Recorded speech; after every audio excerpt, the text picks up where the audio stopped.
అదే RTV app వార్తల్ని క్షణాల్లో చదివే అవకాశం ఉంటుంది. ఒక న్యూస్ పేపర్, ఒక టెలివిజన్ ఛానల్ మీ చేతుల్లో ఎప్పుడూ ఉంటాయి. కేంద్రంలో బీజేపీ పార్టీ ఎన్డీఏ కూటమి మూడవసారి హ్యాట్రిక్ కొట్టనుందా? దాదాపుగా ఎన్డీఏ కూటమికి సంబంధించి 400 పైగా ఎంపీ సీట్లు ఈసారి సాధించబోతుందా? ఇదే విషయంపై మనతో మాట్లాడడానికి రాజ్యసభ సభ్యులు కె లక్ష్మణ్ గారు ఉన్నారు. సరే, మూడోసారి హ్యాట్రిక్ గురిపెట్టినట్టున్నారు. ఏ విధంగా ఉండబోతుంది? నరేంద్ర మోడీ గారు మూడోసారి ప్రధానమంత్రి కావడం ఖాయం. హ్యాట్రిక్ ఖచ్చితంగా సాధిస్తాం.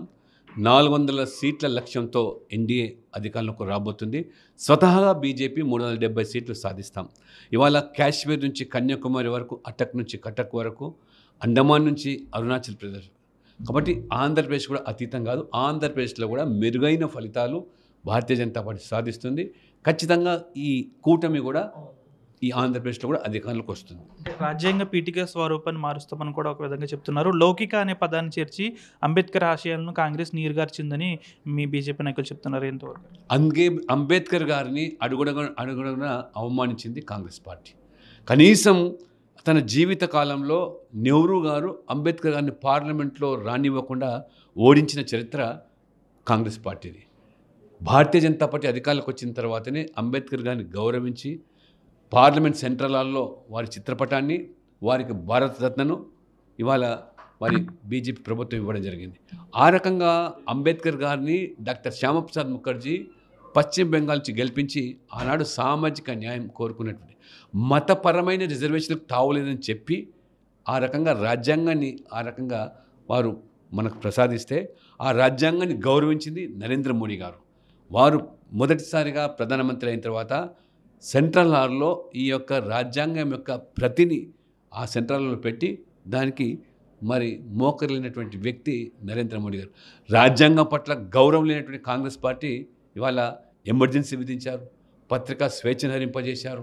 ఆ రకంగా రాజ్యాంగంలో ఉన్నటువంటి మన భారతీయ సంస్కృతి ఉట్టిపడే రీతిలో ఉండేటువంటి రామాయణ మహాభారత చిత్రాలను అంబేద్కర్ గారి యొక్క మరి రాజ్యాంగంలో పొందుపరిస్తే దాన్ని తొలగించింది కాంగ్రెస్ పార్టీ, నెహ్రూ.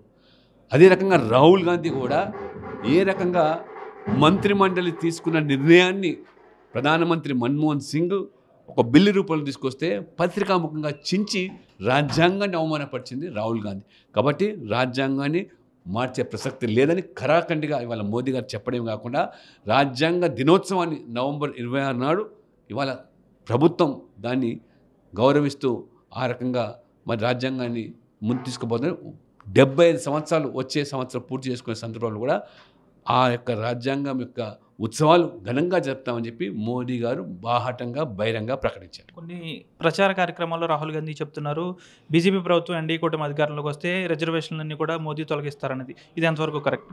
కాంగ్రెస్ పార్టీ తొలగించిన రిజర్వేషన్లు బీసీల హక్కులను కాలరాస్తున్నది. నెహ్రూ నుంచి మొదలుకుంటే రాజీవ్ గాంధీ మండల్ కమిషన్, కాకా కలెక్టర్ కమిషన్ అడ్డుకున్నది, బీసీలకు రిజర్వేషన్లు వద్దన్నది కాంగ్రెస్ పార్టీ, రాజీవ్ గాంధీ గారు. రిజర్వేషన్లు ఇస్తే కుల ప్రాతిపదికన కాదు ఆర్థిక ప్రాతిపదిక ఇవ్వాలని చెప్పింది రాజీవ్ గాంధీ. రాహుల్ గాంధీ ఒక బీసీ ప్రధానమంత్రి అయితే జీర్ణించుకోలేక, సహించలేక ఆయన కులాన్ని ఆపాదించే విధంగా ఏ రకంగా విమర్శలు చేస్తున్నారో మొత్తం ఇవాళ బీసీలందరూ కూడా ఆ రాహుల్ గాంధీ గుణపాఠం చెప్పి ఆ రకంగా ఉత్తరప్రదేశ్లో ఓడిస్తే వయనాడుకు పారిపోయినాడు. ఇప్పుడు వయనాడు నుంచి ప్రజలు పారదోలుతూ ఉంటే ఇప్పుడు అమేథీ కాకుండా రాయబల్లి చేరుతారు. రాయబల్లి కూడా ఆయనకు పరాభవం తప్పదు. కాబట్టి సామాజిక స్పృహ లేని, సామాజిక చైతన్యం లేనటువంటి ఈ వర్గాలు, ఈ నాయకులు వారు ఖచ్చితంగా మొత్తం ఇవాళ ఎస్సీ, ఎస్టీ, బీసీలకు పెద్దపీట వేసిందంటే మోదీ గారి ప్రభుత్వం. చివరిగా మీరు కేంద్ర స్థాయిలో ఓబీసీకి సంబంధించి పెద్ద నాయకులుగా ఉన్నారు. ఓబీసీలంతా ఈసారి మోదీ వెంట ఉంటున్నారా లేదా?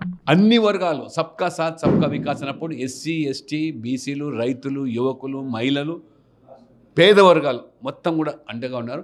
చివరికి అగ్రవర్ణాల్లో పేదలు కూడా రిజర్వేషన్లు ఇచ్చినటువంటి మహానుభావుడు అది నరేంద్ర మోడీ గారు మాత్రం. అందుకనే సబ్కా సాత్ సబ్కా వికాస్. హైదరాబాద్ పార్లమెంటు కొన్ని ఎంపీ స్థానాలు చూసుకుంటే హైదరాబాద్ మొత్తం కూడా అన్ని సర్వేలు కూడా కొంచెం బీజేపీకి చాలా అనుకూలంగా ఉన్నట్టు కనిపిస్తుంది. కాకపోతే హైదరాబాద్ స్థానానికి సంబంధించి ఏ విధంగా ఉండబోతుంది అంటారు? తెలంగాణలో అన్ని పార్టీలు కలిసి సాధించే సీట్లు ఎంతైతే సంఖ్య ఉంటుందో దానికి అదనంగా ఒక సీటు బీజేపీ తెలంగాణలో గెలవబోతుంది. ఏదైనా కూడా పూర్తి స్థాయిలో ఎన్డీఏ ప్రభుత్వం మూడోసారి అధికారంలోకి రావడం కానీ దాదాపు 400కు పైగా ఎంపీ స్థానాలను ఈసారి మేము కైవసం చేసుకుంటాం. ఓబీసీలే కాదు, అన్ని వర్గాల నాయకులు కూడా, అన్ని వర్గాల ప్రజలు కూడా ఈసారి మోదీ వెంట ఉన్నారని లక్ష్మణ్ చెప్తున్నారు. వీడియో జర్నలిస్ట్ శేఖర్తో మనోజ్ RTV, పశ్చిమ గోదావరి నుంచి. నమస్తే అండి. ఇది వ్యాపారం గురించి కాదు, ఓటు గురించి. ఎన్నికల్లో ఓటు వేయడం మన హక్కు మాత్రమే కాదు, కర్తవ్యం. ఎంతో మంది మహా నేతలు శ్రమించి ప్రాణత్యాగం చేసి ఈ అవకాశాన్ని మనకిప్పించారు. అందరూ ఓటు వేద్దాం, ఎందుకంటే ఓటు హక్కు ఊరికే రాదు. నా ఓటు ఎవరికో తెలుసా?